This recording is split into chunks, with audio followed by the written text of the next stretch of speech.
A 5-year plan from China sets an agenda for domestic tech manufacturing, but some priorities nod to geopolitics. Decoupling from volatile markets, secure supply chains, making huge progress in advanced technology so China isn't as dependent, for instance, on the United States. I'm Carolyn Beeler. Also today, college students in France are going hungry. Quand on n'a pas bien mangé, c'est on n'a pas d'énergie. When you don't eat, says this man, you don't have energy and you can't study. Enter a volunteer grocery brigade. And a protest album turns 40. It's very hard to understand what the consequences of an album are going to be in terms of effects, like real effects. And in this particular case, it did work. Those stories and more ahead on The World. This is The World. I'm Carolyn Beeler. Thank you so much for coming along this Friday. We begin in China, where the government has announced its new 5-year plan. It's a sort of roadmap for the country that lays out one clear ambition: strengthen domestic tech. The plan was announced yesterday at a Chinese Communist Party press conference. And so we kick things off today with Isabel Hilton, founder of China Dialogue, to hear about what China's leader, Xi Jinping, is signaling with his policy plans for the future. If there's a new factor, it's the stress on AI as, I think, a bit of a magic bullet trying to solve some of the rather persistent economic problems that China has run into. But I think that in terms of the kind of overall trends, there are a number of things that it highlights, trying to raise domestic consumption, trying to continue its creation of an advanced technological society, and so on. Those are fairly well established. So it's kind of steady as you go, no great change of direction, I think. So this is a continuation of the policies that Chinese leader Xi Jinping has been working toward for a number of years. Yes, I think that's fair. And actually, if you look at the enormous progress that China has made in advanced technologies in the last few years, in a sense, his policies have been a great success. Where they haven't been a success is that it's really not enough to drive the economy. So you have slowing growth, you have a continuing problem of sectors which were booming 10 years ago, like property, now are a bit of a disaster and creating a drag on the economy. There's no really big answer to that yet. So it's not a magic solution here, but it stresses the things that China has done pretty well. And it stresses also that trend, although it didn't mention it explicitly quite as much, there's been a kind of trend towards making China secure economically. And that means decoupling from volatile markets, securing supply chains, and making huge progress in advanced technology so China isn't as dependent, for instance, on the United States. So I think I heard you say that there has been a lack of an ability to boost consumer spending within China and get its own citizens to be buying more of what it produces. Was there some thought that there might be more of a focus on that in this 5-year plan? Well, you're absolutely right that that's been an ambition for some time and it hasn't worked. And it won't work unless there's, the households get a bigger share of the economy than they have had. And if you like, this is the downside of the success story, because China's put a lot of money into the technology sector, into research, into, the STEM graduates, into universities, into all manner, or into subsidizing these companies, frankly. So all manner of support given to that sector. But that money has to come from somewhere. So the domestic consumer has had a bit of a double hit because a lot of them put their money into property, which they've lost. And in any event, the structure of the economy is such that households just have less to spend in China because the government puts the money elsewhere. At the same time, the hope is that the consumer economy will boom. Well, it's not going to happen unless they have more money, more security, less anxiety about pensions, less anxiety about health, all those things which make people save rather than spend. I am curious about this idea of continuing to try to move China toward tech independence. In what ways is China not independent in its own tech sector right now? It's not independent in the most advanced chips. It has control of all sorts of parts of the process. So it notoriously has control of the refining of strategic minerals and rare Right. earths, which the sector needs. And that's a problem for the United States and for other advanced economies. But China still has not mastered the most advanced semiconductors. And so as the United States restricts its access to those semiconductors, a couple of things have happened. That has acted as a brake on certain sectors in China. But at the same time, China has put more effort into trying to master those technologies. And there is a sense that it's closing the gap. So in some sectors, China's doing remarkably well. Its robotics, for example, are absolutely world-beating. Its AI is pretty good, and it's going to apply that to quite big sectors of the economy, I think, in the next 5 years. But it still hasn't quite conquered the last most advanced technologies. And we'll see. That's an ambition, and maybe they'll make it. So the U.S. is not mentioned outright in China's plan, but I would imagine that the trade war with the U.S. does factor into how China is planning for its future. Do you see that in this idea of trying to bring advanced chip manufacturing to China? Oh, absolutely. And I think, all the references to turbulence and unpredictability in the global environment, that's all really about the United States. 2 weeks before this plenum, the plenum where the Communist Party leaders adopted this 5-year plan. Yes, I mean, actually, we've got a kind of hint of the 5-year plan at the moment. It will finally be adopted at the party congress at the beginning of next year. This is where the details are chewed over within the party, and we get a kind of sense of the direction. But just before this big meeting, this big party meeting, the Ministry of Commerce issued some very strict regulations controlling particularly rare earths and strategic minerals, not just in terms of things that originate in China, but for example, if you send your lithium to China to be refined, China then has a set of rules which could control what you can do with it, or at least that's the intention.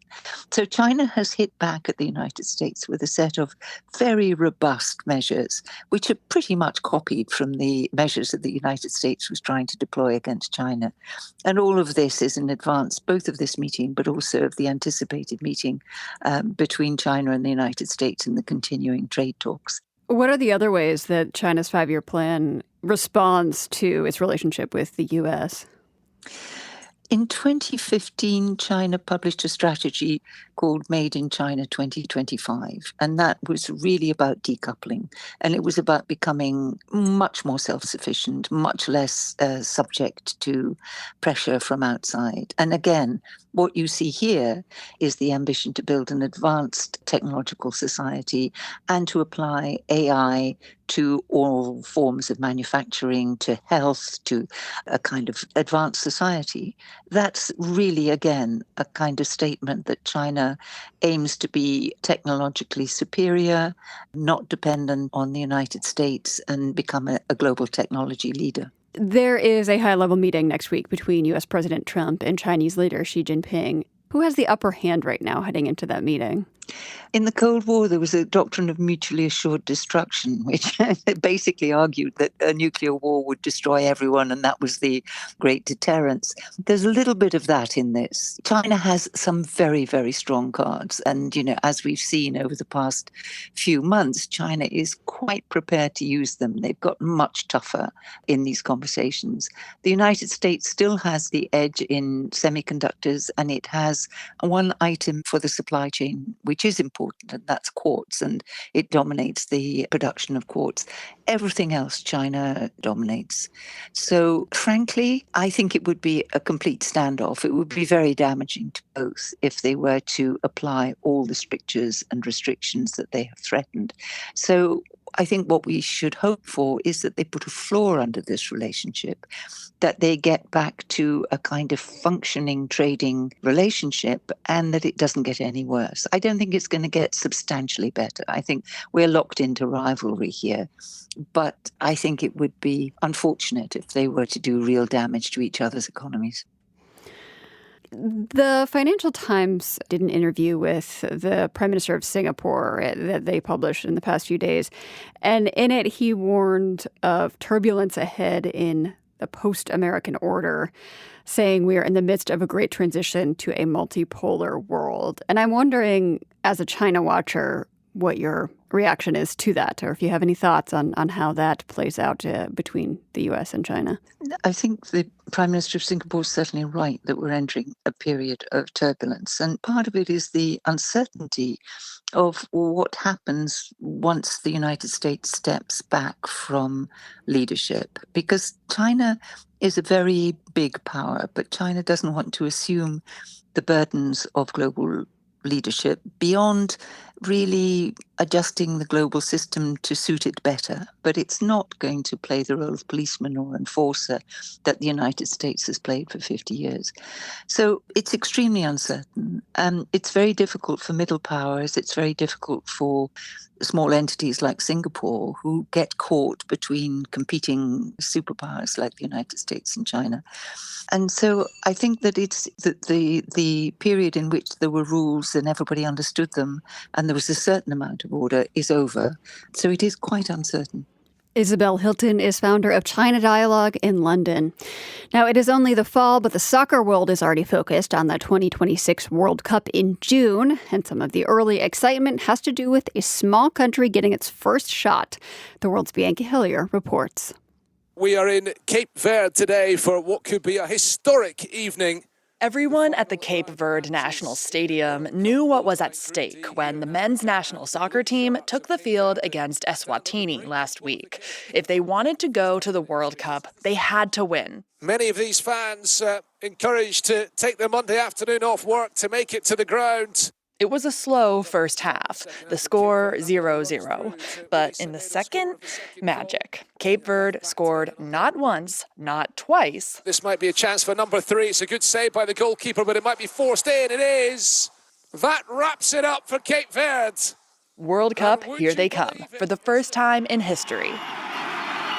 Up to the rafters in the stadium and in the streets around the world, fans just about lost it.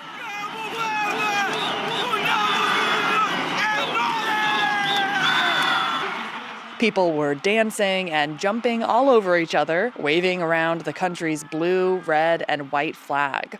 With only about 500,000 people, Cape Verde is the second smallest country to ever qualify for the tournament. It's made up of 10 islands and sits off the coast of Senegal in West Africa. Honestly, I'm so happy and proud. I catch up with Cape Verde defender Steven Moreira once he's back in the U.S., about a week after the win. He plays here for the Major League Soccer club team, the Columbus Crew. At 31, he's had a solid career so far, but says his family has never been more proud than they are right now. This is the first time I saw my parents very proud of me, even when I signed my first contract, professional, but for the country, it's something different, I can tell. Moreira's parents were born in Cape Verde, but Moreira himself was born in France and only started representing the island nation 2 years ago. His story is part of a decades-long effort by the country's soccer federation to recruit players from the diaspora. Now, it's all falling into place. It's a dream of every kid for the Cape Verde national team to make it to the World Cup. Manny Andrade was born in Cape Verde and now lives in Massachusetts. He says the country's soccer-obsessed fandom has fully welcomed the heritage players, who now make up more than half the team. If it's a player that's just coming here just to come and play and not show that fight for the country or anything like that, then it's something else. But I think the coaching staff did a good job by selecting guys that they know will come and give their 100% for their country. These athletes come from Portugal, the Netherlands, and Ireland, to name a few places. And one way they respect Cape Verde's culture is by learning the language, Cape Verdean Creole. Having a player that plays for Cape Verde that knows how to speak the language, that wasn't born there, but parents were born there and they're playing for the country and helping out the country, it's an honor to have them. There's one other key factor that helped Cape Verde qualify for the World Cup. The tournament itself is getting bigger, with 48 teams competing next summer, compared to 32 teams in previous years. Slots for African countries went up from 5 to 9. But that's not dampening the achievement for Cape Verdeans, and they plan to use the opportunity to show the world they deserve it. For The World, I'm Bianca Hillier.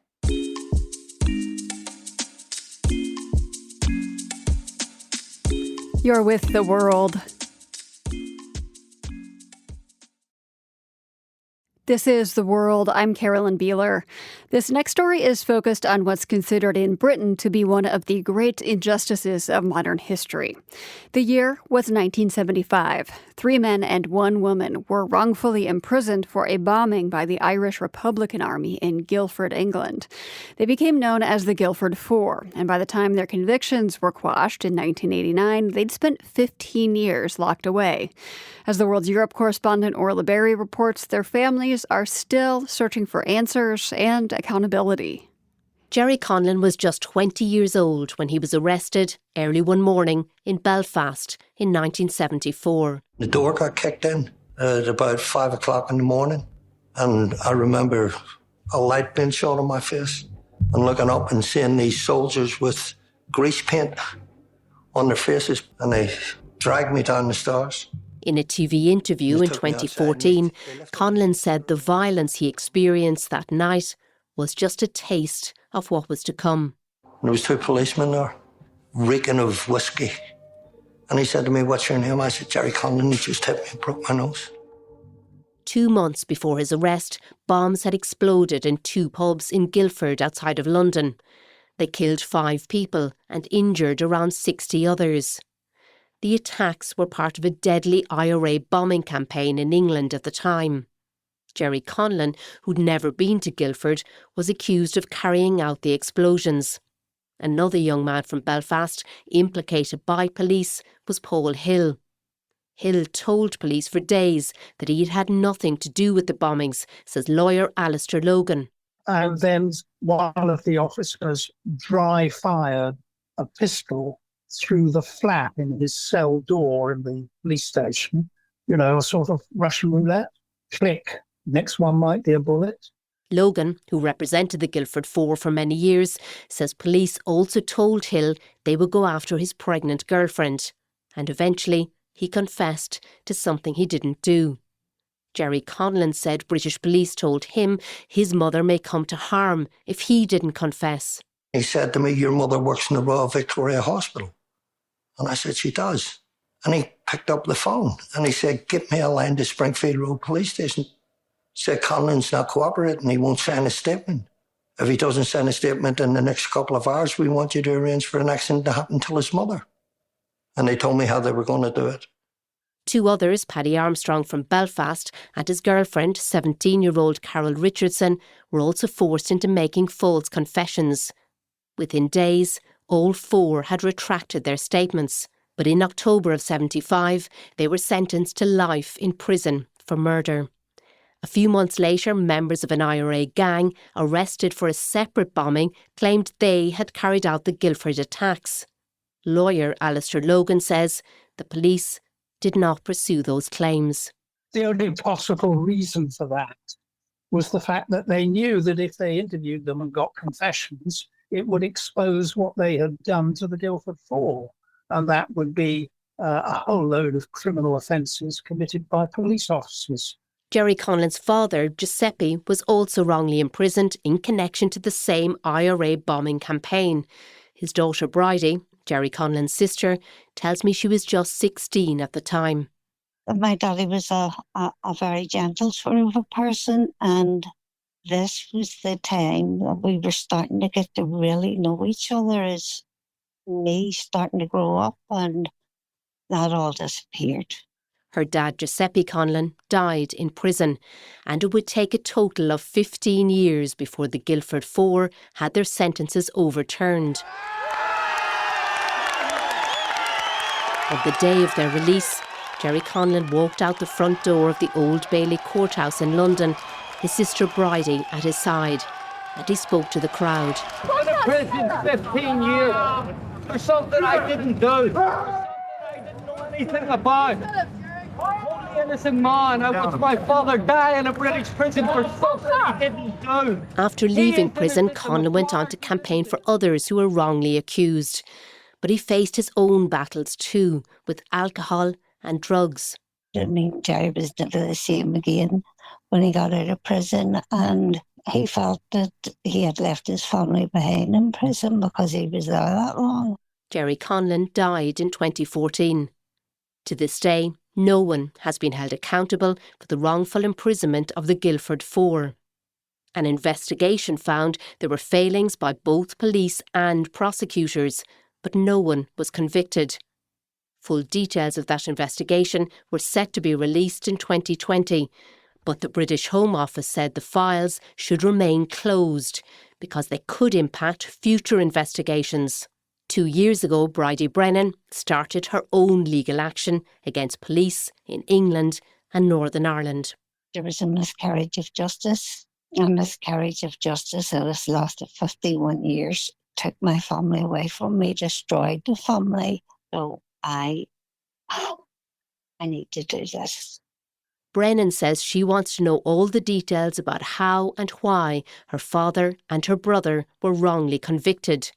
Her lawyer, Kevin Winter, says civil cases like this rarely bring families the closure they're looking for.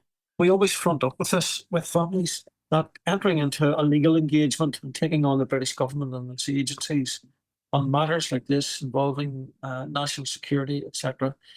It's never an easy route, and it can be very, very frustrating. It can be fraught with difficulty. There's never going to be full closure in any case like this. Bridie Brennan says she's aware of that, but her father and her brother are not alive to continue with their fight for justice. I'm doing it for them, she says. For The World, I'm Orla Barry.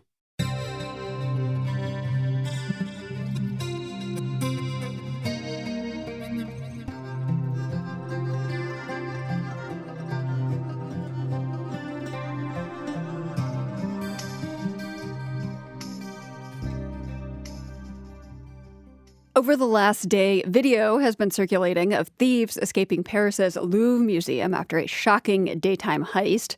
People all over the world can see the two men get away, not by scaling the outside of the museum, but by climbing into the basket of a mechanical lift that smoothly lowers to the ground. They made their escape quickly and silently in broad daylight, and that's exactly what the maker of the mechanical lift is pointing out in a new ad campaign. Und dann haben meine Frau und ich angefangen, am Sonntagabend so ein bisschen rumzuspinnen. That's Alexander Bucher, who owns the crane manufacturing company that makes the lift. He told Global News that once he realized it was his, he and his wife started brainstorming and came up with a cheeky visual that's all over social media. An image of the lift outside the Louvre with the caption, "When you need to get going again in a hurry." Bucher noted that he did check to make sure nobody was hurt in the heist before capitalizing on his 15 minutes of fame.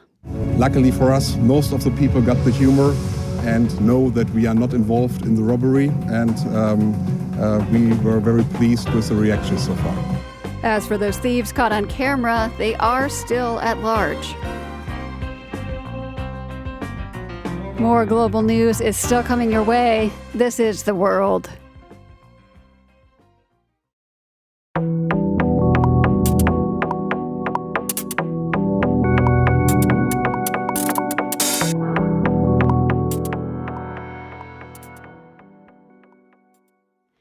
She holds the women's marathon world record, and she has just been banned from running for 3 years.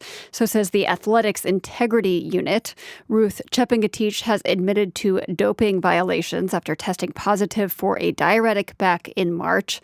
An investigation into the test result turned up evidence from the runner's phone that suggested what they call reasonable suspicion that the infraction was not accidental.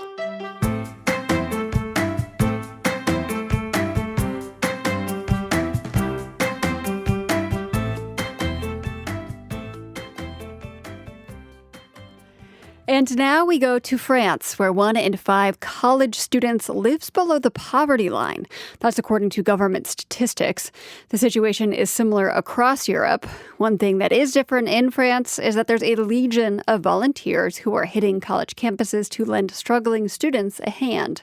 The program's name translates roughly to groceries for students. But as the World's Jerry Haddon reports from the southern city of Montpellier, it is about much more than food. 24-year-old law student Mamadou Diallo needs a book. After a long day of classes, he climbs a long, curving staircase inside Montpellier's law library. C'est des livres des contrats spéciaux. Found it, he tells me, grabbing a volume, Law of Special Contracts. It's late afternoon, no time to sit and read now, Diallo says. He's got other priorities, mainly hitting a supermarket. Because when you don't have food, he says, you don't have energy. And without energy, you can't study. In fact, he says, you can't even sleep. Your stomach keeps you awake. Diallo knows this well, which is why he forgoes the nearby shops and jumps on a local tram for the 20-minute ride downtown. Here, he meets with Philippe Verde, a tall, white-bearded guy, a retiree from the National Railway. Together, they enter a grocery store, grabbing a single basket. The two men are a study in contrasts. Verde is 61, Diallo just 24. Diallo's shorter and slight with close-cropped hair. He's from Guinea in West Africa. Verde has lived his whole life here in France. As they cruise the aisles, Verde makes suggestions. A bit of veggies and fruit, he asks. I still have some bananas, Diallo says.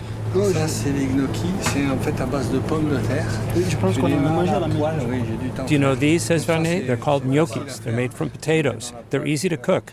Okay, says Diallo. What's the date, Verde adds. Always check the expiration date on food. At the register, Verde pays the bill, about $25. It's $25, Diallo says, that he doesn't have.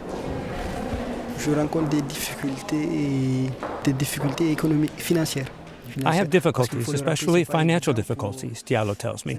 It's not easy for a foreigner moving to a new country. We find ourselves often in precarious situations, he says, and can't always pay for everything we need. Diallo came to France 3 years ago.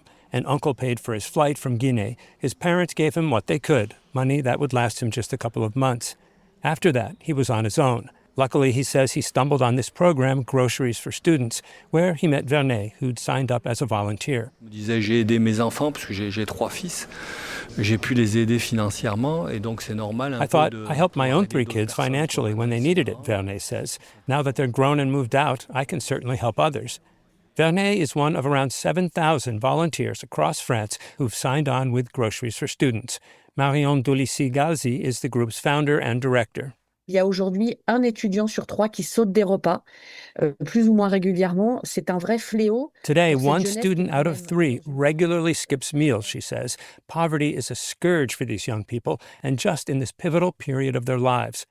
Dolissi-Galzi says she's not sure how many of the students in her program are international and how many are French, but all of those who sign up need help with groceries. And more, she says. Le lien social est un des 2 piliers extrêmement importants.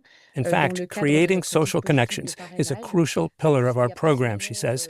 Nourishment isn't only for the body, but also for the heart.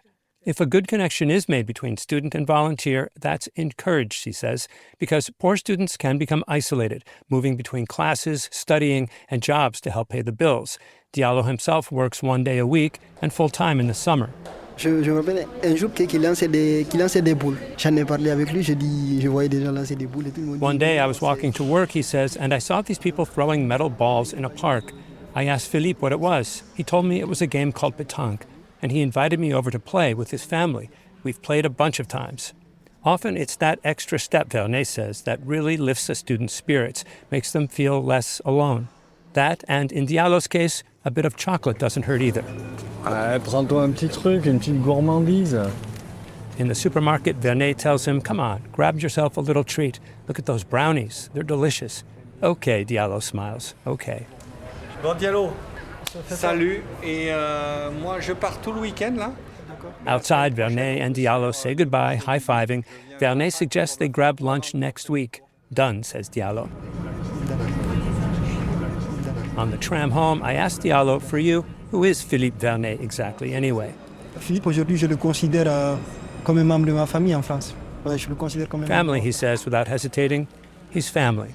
He stares out the window of the tram, watching the city roll by, holding tight to his bag of groceries.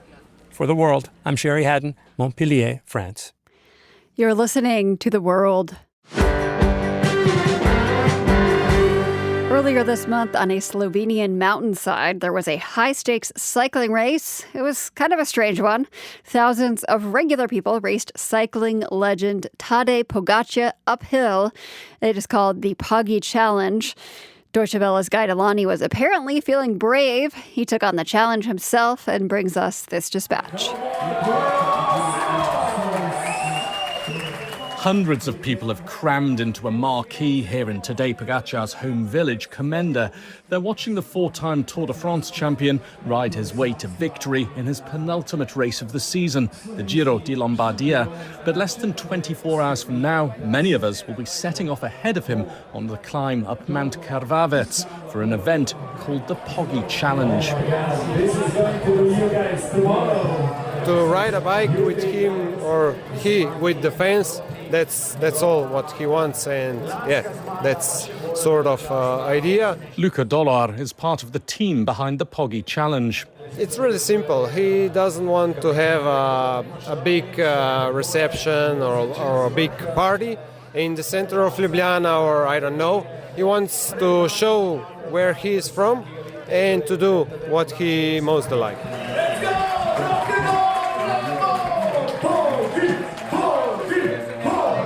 The chance to ride with Tadej Pogacar is a big deal, and it's attracted global attention.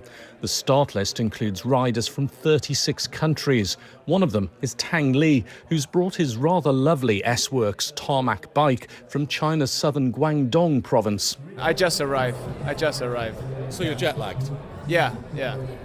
I flew 25 hours to get here. Only reason, the man, Tadej Pogacar, yeah, he's the man. What's the appeal of Tadej Pogacar to people like you and other people in China? Always attacking, always going forward, no looking back. Yeah, that's why we like him. Even if you like him a lot, Tang, it seems like an awful long way to come. Yeah. Just to say that you like the guy. My wife he said to me, like, if you don't go, you will regret for the rest of your lifetime. I say, okay, yeah. Then we booked the ticket.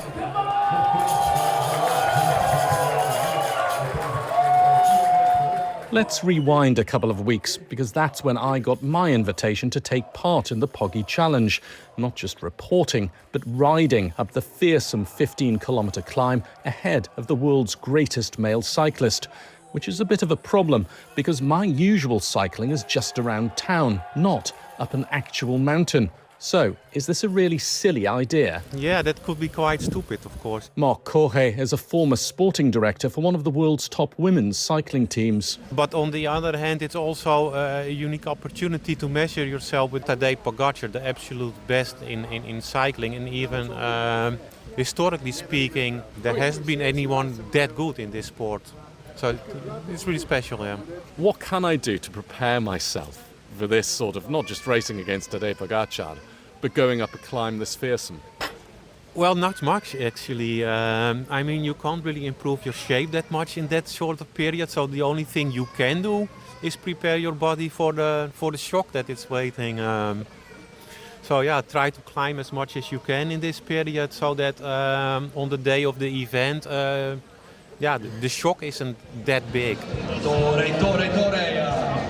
Hundreds of cyclists are already at the start line for this Poggi Challenge, and I have to say most of them look a lot more professional than I do. This is going to be one of the most intimidating climbs in all of Slovenia, but what makes it particularly intimidating is that you're doing it in the company of the greatest rider that I have ever seen. I hope that I won't be last. Anja Litjen won her ticket to ride the Poggi Challenge in a radio competition. I think he's a really nice guy, really down to earth, really nice to people, to all the spectators, and yeah, this is what I liked about him. What do you think he does for the country? Yeah, I think that now a lot of people from around the world really knows where Slovenia is, and that this is not Slovakia.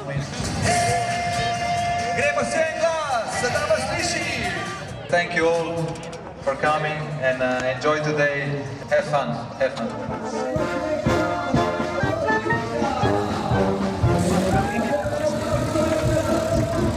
Well, we're off.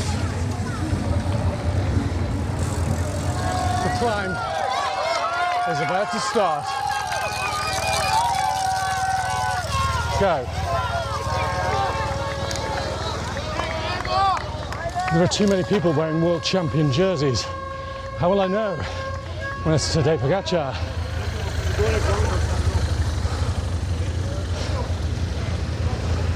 And there he goes.